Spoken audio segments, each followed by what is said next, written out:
And some of you have thought of suicide. Some of you are in the darkest of darkest valleys. And I was there once too. I was 8 years old, depressed. 9 years old, even darker. At 10 years old, I came to the edge. And I thought to myself, there is no hope. At age 10, I tried to drown myself in 6 inches or 15 centimeters of water. In my home, I told my dad I just wanted to relax. But really, I wanted to end my life. I had enough.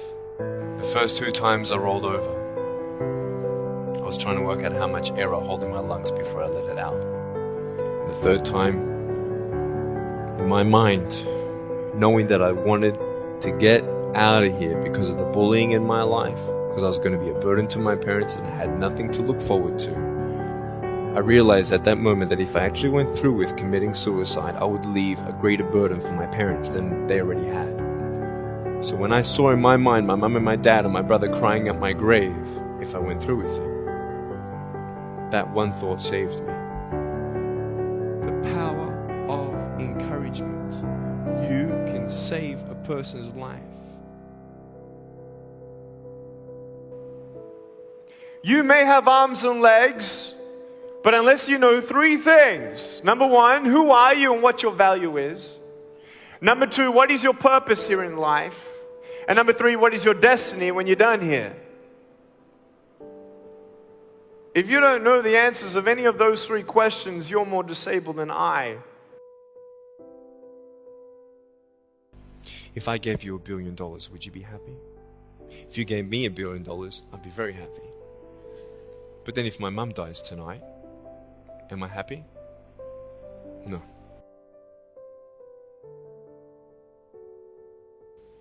Life is worth living when you find purpose. Nick, I don't know what my purpose is. I don't know. My parents want me to do this. My teachers want me to do that. My friends think that I should do this, and I don't know what to do. And you're torn, man. You don't know what to do. You have to make important decisions, man. You don't know what to do. Who do you believe? Follow your heart. If that's who you want to be, if that's what you want to do in life, then walk to it. One day at a time. You got to come to the truth of knowing who you are and why you're here. William Barclay, he said, the greatest 2 days in anyone's life, the day you were born and the day you knew why. I know that there are 1 billion people going hungry today. I know that this year 1 million people will commit suicide. It's 1 every 40 seconds. I know today there are 120 million slaves, and I've met sex slaves.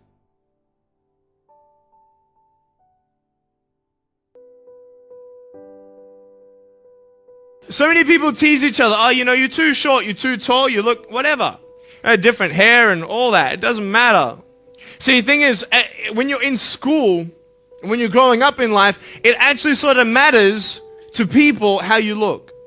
And then it matters to you because it matters to others. Why?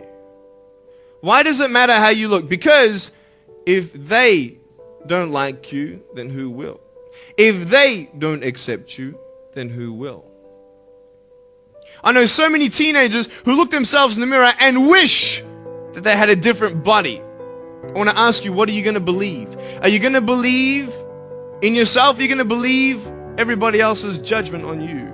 Are you going to believe people when they say that you're a failure and no one really likes you, no one really cares about you? That's what this world is. I want to look like her. If I was taller, shorter, smarter, more popular, whatever you want. It's not enough. And the fear that we have is that we're going to be alone. That we're not good enough. And we have to change ourselves. And so many people put me down and say, Nick, you look too weird and no one's really your friend and you can't do this and you can't do that. And I couldn't change anything. It's not like just fixing my hair one day and everything's fine. It's not like, just whatever. I couldn't change my circumstance. I couldn't just one day wake up and say, hey, give me arms and legs. I need arms and legs. But it was so hard because people put me down. And I started believing that I was not good enough. I started believing that I was a failure. That I'd never ever be somebody who people would like or people would accept. And it was so hard, man. I thought to myself, I can't go on the soccer field like everybody else, and I can't ride my bike, and I can't skateboard, and all these sort of things. And I started getting depressed. I thought, what kind of purpose do I have to live? I mean, are you just here to live to die? I mean, is there not a purpose for me? Is there not a purpose in life? And I had questions and no answers. And I asked my mum and dad, why did this happen? I asked doctors, why did this happen? They don't know. There are some things in life that are out of your control that you can't change and you got to live with.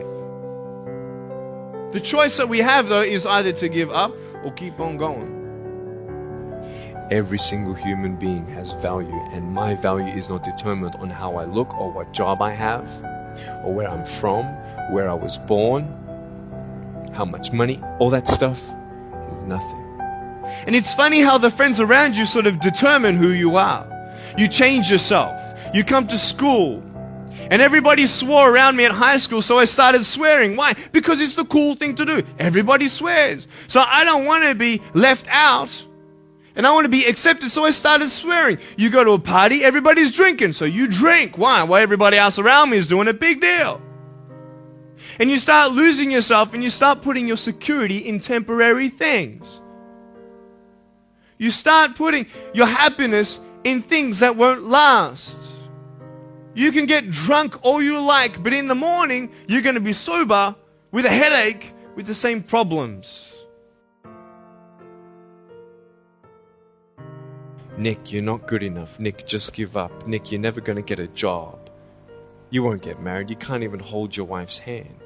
What kind of a father are you going to be if you can't even pick up your kids when they're crying?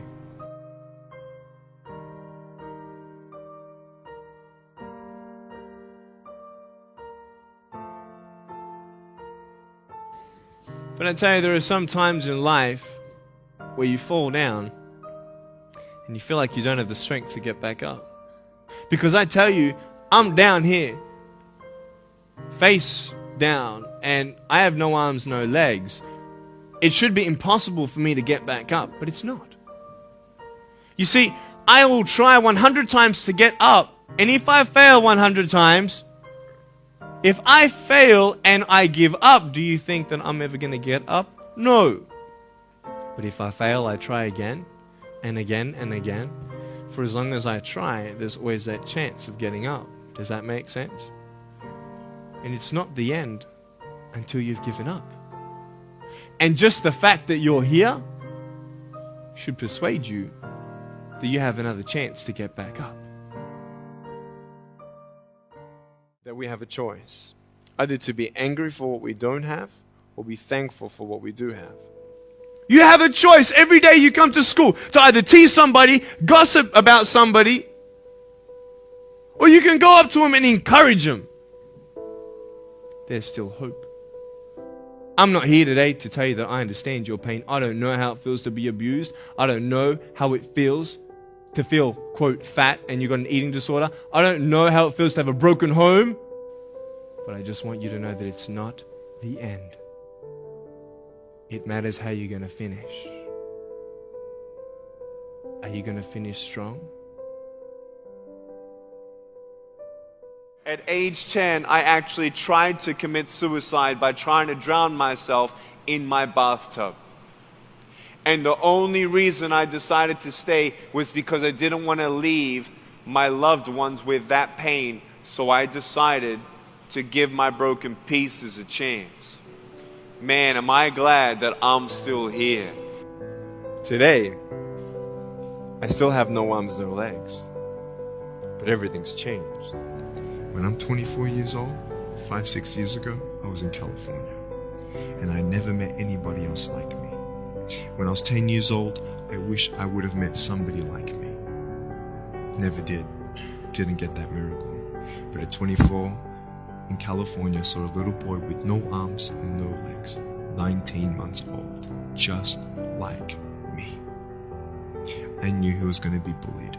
I knew he was going to go through depression. I knew he would feel alone. I knew that he would get worried if he's ever going to have a girlfriend, and so on and so on. I got the father to bring him up on stage in front of 2,000 people. And everyone was crying. And it was a materialization of when you don't get a miracle, you can be a miracle for someone else. Think of the 3 biggest discouragers in your life. They're not your biggest discouragers. You are. But I hope you are inspired to know that if I can dream big, then so can you. There are no walls. Find your peace, and you'll make your walls doors.